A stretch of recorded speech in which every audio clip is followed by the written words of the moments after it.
sa ko na si Paul o si Miguel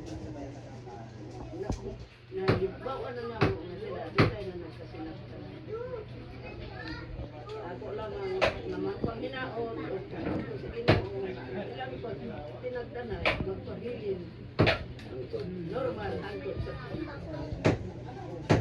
igo na po sa pagpanalangin kahit kung ilan ba nagsinagtanay nagbati na namo nagkita na namo may murag adunan sila yung mga pag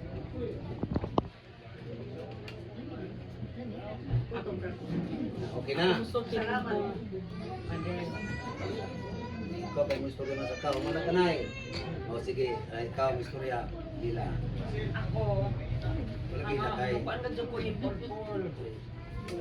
Ikaw po ka, ikaw may nakit. Pagpainog ka dyan ka. Kay sultian ka ng karoon na singit, gano'n amo ko yung protektahan. Pagkakitaan na hong dyan. Gila ko ano. Ang nagkasog ko. Ang nagkasog ko pa. Pati ni.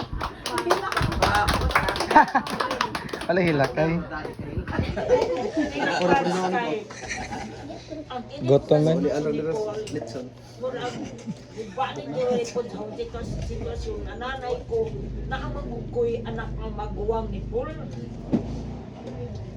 Huwag man siya manangit sa mo, relate naman po sa inyo. Huwag siya manangit sa mo, nag-menu siya, huwag may kalibutan, naibus ka dun ni. Kasal. Gikasal siya dito sa Manila, katungod sa tagbadinaan, naminjo siya. Pero sa pagkakaroon na suting gadyo ko sa inyo, di na gadyo na huli ka uwaw. Failure gadyo siya, kalukoy sa anak.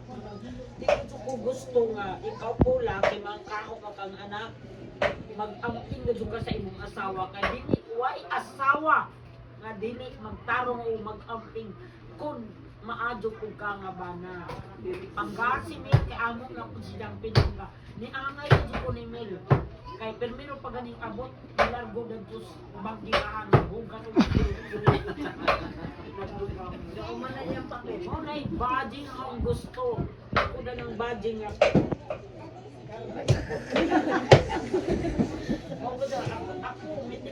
ako nga pagkananay, putanaw gadyo ko sa budget.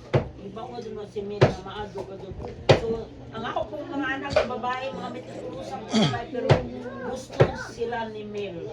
Kaya kung naapas sila higayong karon, uban sila din sa inyong kaugalingon. Arong malay ni Mel.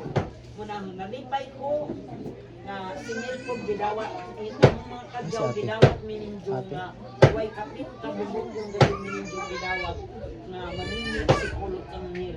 Dagan salamat sa inyo tanan.